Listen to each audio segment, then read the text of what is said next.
இங்க ஒரு பொண்ணு கை நிறைய பணத்தை எடுத்துட்டு வேகமா ஓடி போயிட்டு இருக்கா. அவ பின்னாடியே 2 போலீஸும் அவளை துரத்திக்கிட்டே வராங்க. இந்த பொண்ணு வழியில இருந்த ஒரு குட்டி பையன்கிட்ட நிறைய காசை கொடுத்துட்டு அவங்க கிட்ட இருந்த பொம்மையை பிடிங்கிட்டு ஓடிடுறா. அந்த போலீஸ் 2 பேரும் அங்க வந்து அந்த குட்டி பையன்கிட்ட இங்க ஒரு பொண்ணு ஓடி வந்தா பாத்தியான்னு கேக்குறாங்க. அந்த குட்டி பையன் அவங்க கிட்ட இந்த வழியா போனாங்கன்னு வழிய மாத்தி சொல்லிடுறான். அவங்களும் அவளை தேடி வேற வழியா போயிடுறாங்க. அவகிட்ட இருந்த காசு எல்லாத்தையும் அந்த பொம்மைக்குள்ள வச்சுட்டு அந்த பொம்மையை தூக்கி அங்க இருந்து பொம்மை மிஷினுக்குள்ள வச்சு லாக் பண்ணிடுறா. அங்க போலீஸ் வந்து உங்களை நாங்க அரெஸ்ட் பண்ண போறோம்னு சொல்றாங்க. இவ அவங்க கிட்ட எதுக்காக என்ன அரெஸ்ட் பண்ண போறீங்கன்னு கேக்குறா. இப்ப நீங்க நிறைய காசு திருடிட்டு வந்தீங்க அதனாலதானே சொல்றாங்க. இவ அவங்க கிட்ட நீங்க வேணா செக் பண்ணிக்கோங்க என்கிட்ட எந்த காசுமே இல்லன்னு சொல்லிட்டு சொல்றா. அவங்களும் அவளை செக் பண்ணி பார்த்துட்டு அவகிட்ட காசு இல்லன்னு சொல்லிட்டு அவகிட்ட சாரி நாங்க தெரியாம உங்களை டிஸ்டர்ப் பண்ணிட்டோம்னு சொல்லிட்டு அங்க இருந்து கிளம்பி போயிடுறாங்க. இந்த பொண்ணு போலீஸ் அங்க இருந்து போனதும் அந்த பொம்மை மிஷினுக்குள்ள இருந்து அவ வச்ச பொம்மையை வெளியே எடுக்க ட்ரை பண்றா. ஆனா அந்த மிஷின் லாக் ஆயிருது. அப்ப அங்க ஒருத்தி வந்து அந்த மிஷினுக்குள்ள காசு போட்டு விளையாட போறா. இவ உடனே அவளை தள்ளி விட்டுட்டு இவ அந்த பொம்மையை வெளியே எடுக்க ட்ரை பண்றா. அவளும் அவகிட்ட நான் தான் காசு போட்டேன் நான் தான் விளையாடணும்னு சொல்லிட்டு அவகிட்ட பேசிக்கிட்டே இருக்கா. ஆனா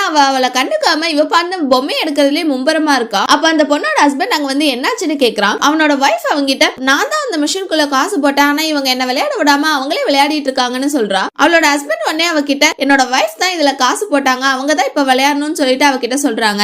இவளும் நம்மளாலேயே எடுக்க முடியல இவங்களால மட்டும் எப்படி எடுக்க முடியும்னு சொல்லிட்டு அவளோட காசை போட்டுட்டு அவங்கள விளையாட விடுறா. அந்த பொண்ணும் கரெக்டா ஒரே அட்டம்ப்ட்ல அந்த பொம்மையை வெளியே எடுத்துறா. இவ உடனே இவங்க கிட்ட இருந்து எப்படியாவது இந்த பொம்மையை எடுத்தே ஆகணும்னு அவங்க போற இடத்துக்குலாம் போறா. அந்த ஹஸ்பண்ட் ஒய்ஃபும் ஒரு ட்ரெஸ் கடைக்கு ட்ரெஸ் எடுக்கிறதுக்காக போறாங்க. இவளும் அவங்க பின்னாடியே போயிட்டு நிறைய தில்லாலங்கடி வேலை பாக்குறா. ஆனா அவளால அந்த பொம்மையை எடுக்கவே முடியல. அந்த பொண்ணு அந்த பொம்மையை எடுத்துட்டு ட்ரெஸ்ஸிங் ரூம்ல ட்ரெஸ் மாத்துறதுக்கு போறா. இவ பக்கத்து ரூமுக்கு போயிட்டு அவளோட ரூம் எட்டி பார்த்து அந்த பொம்மையை எடுக்க ட்ரை பண்றா. அப்பயும் அவளால அந்த பொம்மையை எடுக்கவே முடியல. இவ உடனே நேரடியா போய் நம்ம அந்த பொம்மையை புடிங்கிட்டு போயிடலாம்னு சொல்லிட்டு அந்த பொம்மையை எடுத்துட்டு வேகமா அங்க இருந்து ஓடி போயிடுறா. அவ அந்த பொம்மையை எடுத்துட்டு தனியா நின்னு அந்த பொம்மைக்குள்ள காசு இருக்கான்னு பாக்குறா. ஆனா அந்த பொம்மைக்குள்ள காசே காணோம். இவ உடனே அந்த காசு எங்கடா போச்சுன்னு யோசிச்சுட்டு நிக்கிறா. அங்க அந்த 2 போலீஸ் திரும்பவும் வந்து நாங்க உங்களை அரெஸ்ட் பண்ண போறோம்னு சொல்றாங்க. அவ அந்த போலீஸ் கிட்ட எதுக்காக என்ன அரெஸ்ட் பண்றீங்க என்கிட்ட ஒண்ணுமே இல்லன்னு சொல்லிட்டு வெறும் கைய காட்டுறா. அந்த போலீஸ் அவகிட்ட நீங்க ட்ரெஸ்ஸிங் ரூம்ல மத்தவங்க ட்ரெஸ் மாத்துறத எட்டி பார்த்ததுனால உங்களை அரெஸ்ட் பண்றோம்னு சொல்லிட்டு அந்த வீடியோவை காட்டுறாங்க. அப்ப அந்த குட்டி பையன் அவனோட பொம்மையை எடுத்துட்டு அங்க இருந்து போறான். இவ அதை பார்த்துட்டு அந்த பொம்மையை புடுங்கிறதுக்காக அவன் பின்னாடி போக பாக்குறா. போலீஸ் அவளை அங்க இருந்து போக விடாம அரெஸ்ட் பண்ணி அங்க இருந்து கூட்டிட்டு போயிடுறாங்க.